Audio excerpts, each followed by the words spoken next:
All right, welcome back to the Woman Troll 2 Experience radio show live here in the studio here on Woman Troll 2's Facebook page, Instagram Live at Levante21.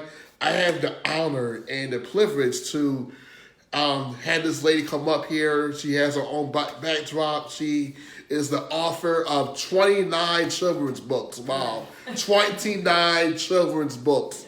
And she is the founder of the Learning Something book series. So let's give honor to Miss Javenna Bellinger. How are you today? Good. Thanks for having me. I really appreciate the opportunity. You're definitely welcome. Definitely welcome. So, how was your week? How things are going? It's going fine. You know, I'm happy to be here. Happy to be alive. Just thankful for the opportunity. Yes. So I like to have a positive mindset and a positive attitude. You know, no matter what's going on, I try to find some positivity. So you got to. So what are those right there? What are those? What are those? So these are bubbles. So I wrote a book called Everybody Loves Bubbles. This one is kind of giving me some trouble. The berries. But nonetheless, woo-hoo, everybody loves bubbles. Wonderful. Okay. And so I wrote a book called Everybody Loves Bubbles, and it's the main book that I read during my book readings. Okay. Because it caters to the 3 different learning styles that children have: visual, kinesthetic, and auditory learning. And so that's the main book that I read. I may read 2 books, but that's one of the 29 that I definitely read. Yes, so let's get into that. Let's get to that. So, who was Javenna growing up, and what inspired you to write one children's book, but now 29 books and about to be 30 books? So, who was you growing up, and what inspired you? So growing up, I love to learn. I love to read. I love to hear stories. I love to learn. And, you know, when we go to school, my mom will always say, learn something. So that inspired me to just those words, learn something. You know, those are really powerful words if you take in those 2 words. Because it's important to learn something no matter if you're young or old. So hearing those words, anything you hear over and over again, then it's just like, you know, so those words inspired me to kind of write, to name it Learn Something, children's book series. And what inspires me now, my children inspire me now. You know, when they were growing up, I had to teach them. I have 3 children, and they're stair-step children. So it was very difficult when they were younger. So I had to teach them, like, how to put their clothes on, how to put their shoes on. So one of the other books that I wrote is called Tag in the Back. So, you know, any parent or caregiver knows you say that a lot when they're trying to get dressed. So I had to figure out a way to teach them how to put their clothes on in a fast way, an educational way, and that they'll get it without needing much help, because I had 3 stair-step kids, so 2 in Pampers and 1, you know, out of Pampers. So that was a really hard time for me. So what I said was, tag in the back, tag in the back. When you put your clothes on, you put your tag in the back. Tag in the back, just do it like that. When you put your clothes on, you put your tag in the back. So I was singing that song like every time, and then they got it. And then when they would ask me or their dad, I was like, "Is the tag in the back?" And then they would say yes. And then I was like, "It's on." Well, then it's on the right way. So wow. So that was like one of the main books that I wrote when they were younger. But then there's just a number of other books too that inspired me. That they inspired me to, you know, continue to write. Wow, so I like that it came with a song that your kids get inspired from, get to cultivate. So, what was your first book that you wrote, and what made you write that first book, and what made you decide at that first one and say keep number 2, number 3, number 4? So, what was the process like? The process of that. So the first book that I wrote was not a part of this series. The first book that I wrote was called Love Me Too, and then I wrote that in 2006, and that was about a kid who has ADHD and how he's misunderstood in the school, and in a home life he has supportive parents, but the teachers didn't understand how to deal with him at that time because they didn't have a chance to read his, you know, educational file. He was a new student in the class.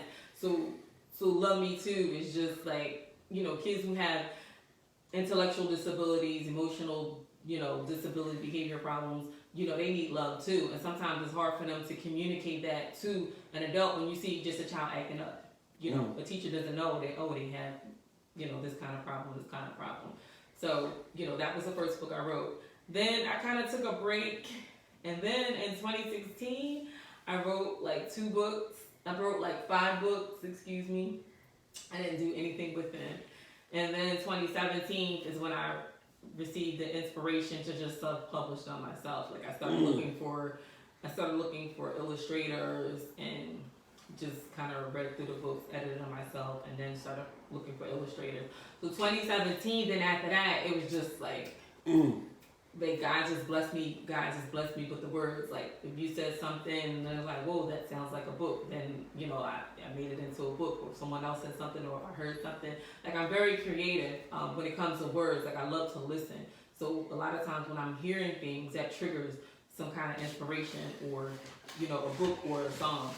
So from 2016, it just exploded. Like I could be asleep in the middle of the night, like I wake up from talking to my kids. It's just so many, ways that's how the other books came about. That's how the 29 books came about. So I really already have 30. I didn't even think of the first one. Right. Right. I didn't even think of that, but yeah. So yes. So my next question is that what has been the easiest book for you to write, and the most challenging one to write? A lot of them were easy. But one of them I wrote in the car. It's so funny. What's the name? Okay, I know the name of that one. My kids went into the Five from Below, and I already had the title of it. I was just like, okay, so how can I put this together? And then they were just in there, and I just wrote the whole story. I think I emailed it to myself or something, or I think I had a notebook at the time. I was carrying a notebook still, so I wrote it, and then so that one was called "You Can Earn It." And then the importance of earning. When teaching kids, like they have to earn it, because you can't just get something for doing nothing. Like, right? Did you earn it? So that's important to, when my children growing up, and even now, like they would want to ask for something, and I'm like, well, did you earn it? And then they say, yeah. Of course they say yeah all the time. Well, what did you do? And then I would say, well, no, okay, well then you can do X, Y, and Z to earn it. But yeah, so that was the one that I wrote just like within like 5 minutes that I can remember, because I was like amazed myself. And then the hardest one to write was it's not on here, but it was the one. It was the one about their dad, because I kind of had to include. I wanted to include what each child likes, like what each of my children like, what their dad does for them. Like over time, you hear what they say. Oh, I like when you did this, or thank you for doing this. So I had to kind of sit down and remember. Okay, what did he say the most? What did he say the most? What did my daughter say the most to their dad? So it's called my super cool dad, and it's a tribute to my husband, for my kids. So it's kind of like saying why their dad is super cool, like he's their superhero. Wow. So that was kind of like, it wasn't hard to write. I just kind of had to like sit and think, like, okay.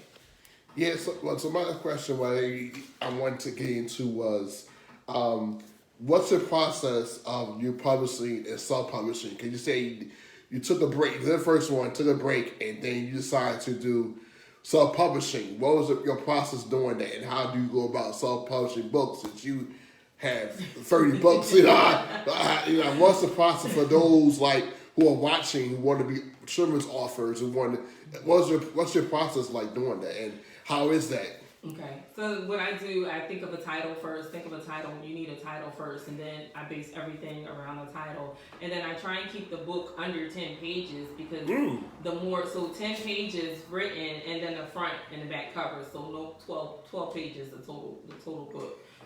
And, I think of the title, and then I write the book, and then I find an illustrator for the book. And how I've done that before is, when the Art Institute was open, I contacted the Art Institute, and they have illustrators or graphic designers. So I contacted a number of graphic designers, and they illustrated a lot of my first books. But then you could call any college, because I have a low budget and because everything is coming out of my pocket, to keep the price low. I use students that are about to graduate or students that just recently graduated. And then that way it's kind of affordable for me, and, you know, kind of give them an opportunity to earn some kind of income too. So I would contact the colleges and university. Each college and university have a graphic design department, and you could contact their career services department and ask for the director, and then they would post your job, and then they would email you all the students or recent graduates that's interested, and then you choose which one you kind of interview or ask for their work. Where can you look at their work, and then you select which one you think would be best for your project. So that's how I choose an illustrator. But recently I had an opportunity to work with a number of illustrators from Instagram. Okay. So I work with a number of illustrators, right? At least 4 illustrators from Instagram. And so between the universities and then Instagram is where I found my illustrators. And then after that, you type it, they send you the pictures with the words, you put it together, you find a printer company, someone who can print it for you, and you kind of want to make sure that it's affordable for you. So that's why I try and keep the book low number of pages, because you also have to consider the more number of pages you have, then that will be more expensive when you go to print the book too. So if you are a self-publisher, then everything is coming out of your pocket. Right. So I'm a social worker, I have a small budget for, but not like a big budget. So that's the difference. If you're self-publishing it, then everything comes out of your pocket. But if you're like a publisher, then, not a publisher, if you have a publisher, then everything comes out of their pocket. They find a printing company for you. They find the illustrator for you. But you're working with them through the whole process, but they're doing everything. But in return, when you want to sell the book, then they get a percentage of your book. And that's something that you have to agree to within. I didn't have time to look for a publisher because the way my books were coming out, I'm a mom, I'm a wife, work. So I didn't have time, when you're trying to find a publisher, you have to kind of email them, wait for them, send them your material, and then wait for them to accept it or not. So I didn't have time to do all that. So I'm like, well, I can just do it myself. So it all depends on what you want to do and how you want to go about it. But that's just the way that I took, because, I didn't want to, I was at the point when I started self-publishing my books that I didn't want my talent to sit on the shelf. I just wanted to get it out there, because I know so many people who have that talent sit on the shelf, who waste their talent, and I didn't want to be like that. So whatever God blessed me with, I just wanted to get it out there to the world. So I didn't have time to look for a publisher. So that's the main reason why I did it by myself. And I think I would have probably did it by myself anyway, because it doesn't cost a lot to do your own book. Right. It really doesn't. You can email me if you want to, and I will help you through the process if you're serious. A lot of people email me, and I'm like, no, hi, did you write the book? And they're like, no. I'm like, okay, you just wasted 10, 15 minutes of my time. But no, it's a really easy process. If you're serious and you want to just email me, and I can help, your child write your book. And that's another thing. You don't have to be an adult to write a children's book. There's a lot of children's authors evolving. Yes. Mm-hmm. So my daughter, she's 11 now, but when she was 8 or 7, she wrote her own book, and she didn't want to do anything with it. She's like, no, Mom, no, But now it's just like, no, I have to be like, no, the parent has to take over now. Right. My son wrote a book too when he was 9. And actually, I want to also share that I discovered she didn't really write a book. What it was an assignment in their journal. Mm-hmm. So I read everything, I love reading, and then their old journals, I read the story that she wrote, and I'm like, wait, you wrote this? And I was like, did you hear this from a cartoon, a movie? Because I wanted to make sure it wasn't something that she heard or seen somewhere. She's like, no, Mom, I wrote it. And I was like, this is good. You got to do something with it. So read your kids' journals. Read their writing journals. You'd be surprised what they have in there. You can turn it into a book. And, so that's where that's what we're going to do, and that's where her book came from, her journal. Okay, wonderful. So you said that you had your books on Amazon and Amazon Kindle. So you said, can you tell the audience about the different requirements for those? Sure. So Amazon will not print any book under 24 pages. So if because it's a business, they're not going to waste their time printing 10 pages or a 12-page book. Like, that's a waste of money for them. Mm-hmm. So your children's book has to be 24 or more for them to print it. Meaning, like, if I order it, then they'll print it and ship it to you. But if it's 24 or less, then what you can do is self-publish it on Amazon Kindle. And what that is that you can download it to your tablet, your phone, your computer. So it's like an electronic version. So that way child can print it at home if they want to, but they have it on their tab or whatever. But Amazon is not going to print it and send it and ship it, and if it's 24 pages or less. So yeah. Wow, that's interesting. So I mean, they can still order it on Amazon Kindle. Right, but it has to be 24 pages to be on Amazon. 24 pages or more for them to ship it. Yeah. And also, you say you do educational services too. So is that correct? So can you tell about that, and then also the benefits from that people can get if you sign for your services? Okay, sure. So recently, I do have my LLC. So I recently got my LLC. I'm going to soon start transferring everything. It's called Learn Something Educational. And what I'm going to do is what I've been doing before still, but implement it more on a business side. So basically, I do have my master's degree in early childhood education. So what I want to do, like, I've been doing book readings before, and they've been free. But now I'm going to, charge $100, and the book reading can still be free. But I just expect the parents to either order $100 worth of books, or the facility to kind of provide a check for $100, and then they purchase the books. But when they get my services, what you'll get is like an educational service.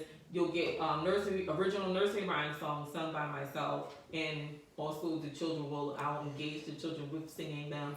I also wrote a motivational song called I Will, and I do that with the children the first thing I do, because I believe in the power of will. The word will is important, and from a biblical perspective, it says that not by my will, by my will it'll be done. And it's talking about God, by His will it'll be done. So I believe in the word will. Those words are important, and we have to encourage our children to change the way they speak, because a lot of times they'll say, I can do it, or I'm thinking about doing it, or I may do it. No, I will do it. Like, I will learn. I will complete this test. Yes. Like, I will pass this test. I will get an A. I will study. So we have to encourage our children to use different words, because words are important, words are motivational, words are inspirational. So that cadence is very important to me, and that's the first thing I do when I, do the book readings with the children.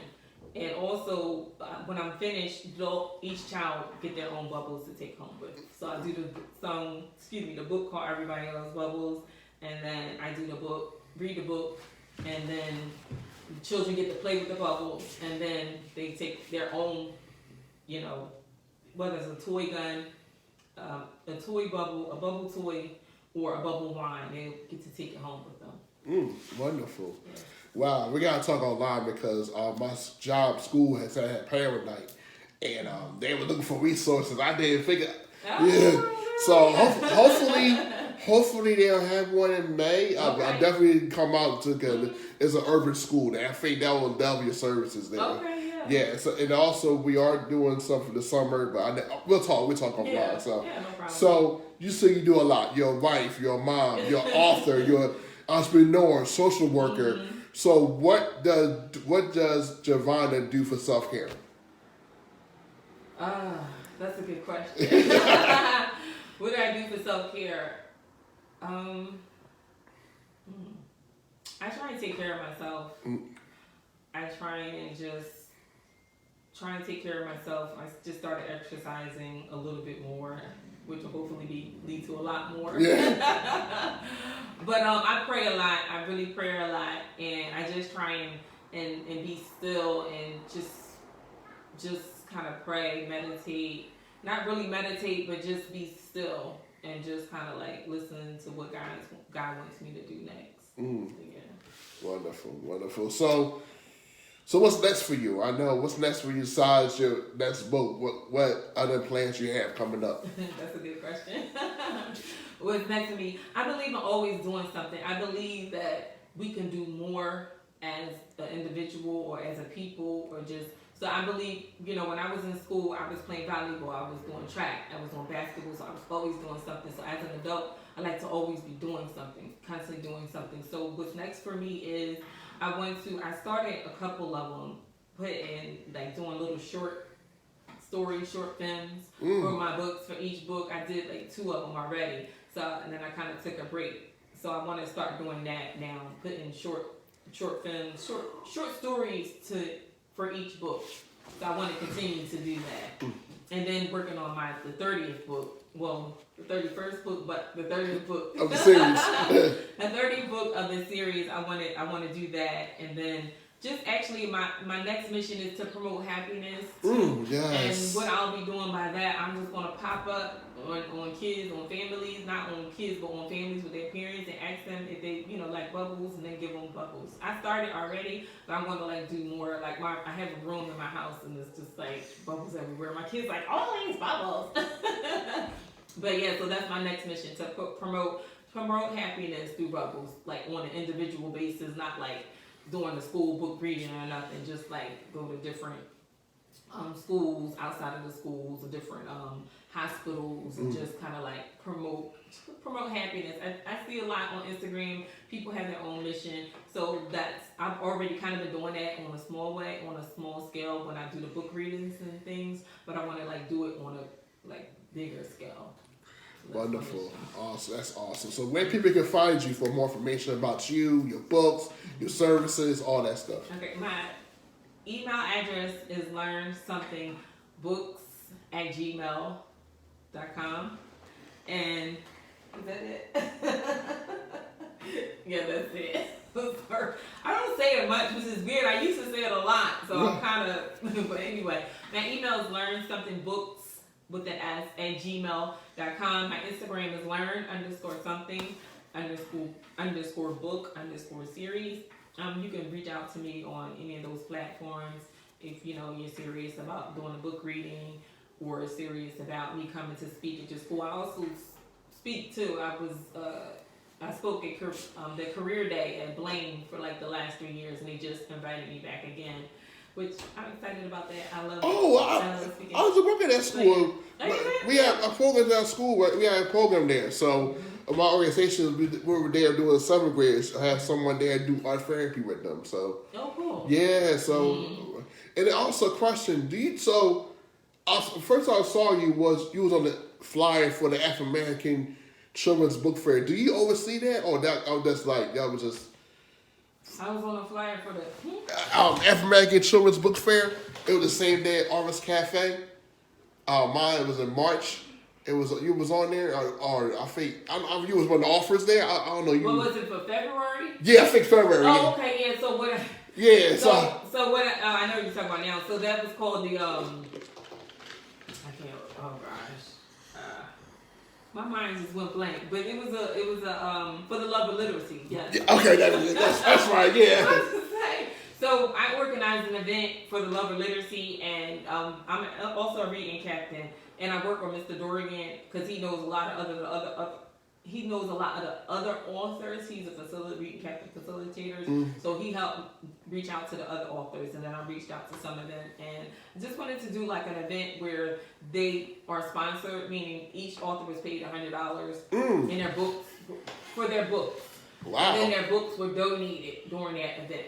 So a lot of times you're as an author or entrepreneur, you're a vendor at an event, and you may not even make $50, $30 that That's you have true. to pay. So I wanted to kind of have an event where everyone is benefiting. The authors are benefiting, the children who come are benefiting, the families that come, they're benefiting. So I wanted to do something like that. And so that's why that inspired me to do that. And also I was trying to become a part of another event. I was recommended, and then I was kind of belittled, and it was So that kind of experience was bad for me. And then when that was happening, when the lady was talking to me, the Holy Spirit was just like, well, do it yourself, do your own event. And then so that's why that event came about. So the first one for the Love and Literacy, that was like 4 authors, and then that was the second one, and then that was like 13 authors. I think come on, I know you probably was there. It was Gerald Jackson. Mm-hmm. Yeah, Gerald, and who else?